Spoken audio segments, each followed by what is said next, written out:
హల్లెలూయా! దేవునికి స్తోత్రం. సృష్టికర్త అయిన యేసుప్రభు వారు పరిశుద్ధ గ్రంథం నుండి ఈరోజు మన కొరకు ఇస్తున్న వాగ్దానం 94వ కీర్తన 9వ వచనం. చెవులను కలుగజేసిన వాడు వినకుండున, కంటిని నిర్మించిన వాడు కానకుండున. సో, ఈరోజు వాగ్దానం గనుక చూసుకున్నట్లయితే ఏంటి, మన చెవులను, మన కన్నులను మనకు సృష్టించిన దేవుడైన యేసుప్రభు వారు ఆయన చెప్తున్నారు. సో, చెవులను నిర్మించిన నేను విననా?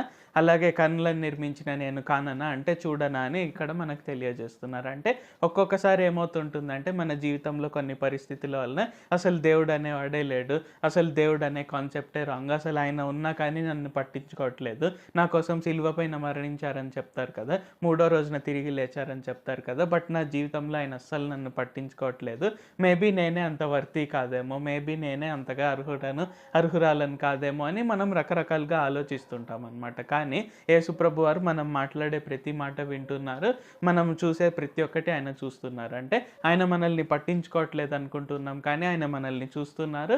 మనం మాట్లాడేది ఆయన వింటున్నారు. అంటే మనం ఏవేవైతే ఆయనను అడుగుతున్నామో ఆయన ప్రతి ఒక్కటి కూడా వింటున్నారు. మన ప్రతి ఒక్క మొరను ఆయన వింటున్నారు.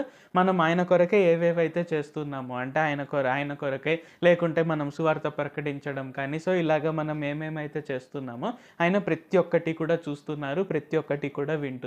కాబట్టి మనం అస్సలు దిగులు పడవలసిన పని లేదు. మన ప్రయాసము ప్రభువునందు వ్యర్థం కాదు అనేది గుర్తుంచుకొని మనం అందరం ముందుకు సాగాలి. ప్రార్థించుకుందాం.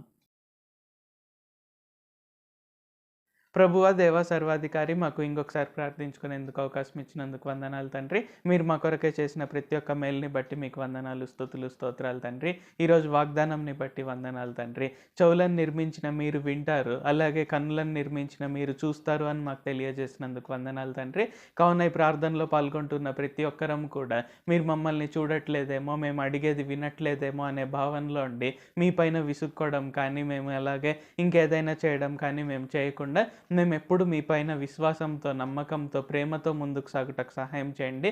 మీరు ప్రతి ఒక్కటి చూస్తున్నారు, మా ప్రతి ఒక్క మొరను మీరు వింటున్నారు అనేది గుర్తుంచుకొని మేమందరం కూడా ముందుకు సాగి మీ నుండి గొప్ప ఆశీర్వాదాలను మేము పొందుకొనుటకు, మీ కొరకై గొప్ప సాక్షులుగా నిలుచుటకు సహాయం చేయండి. నజరేయుడైన సర్వశక్తిగల యేసుక్రీస్తు నామంలో ప్రార్థిస్తూ ఉన్నాం తండ్రి. ఆమేన్. Thank you Jesus. దేవుడు మిమ్మల్ని ఆశీర్వదించును గాక.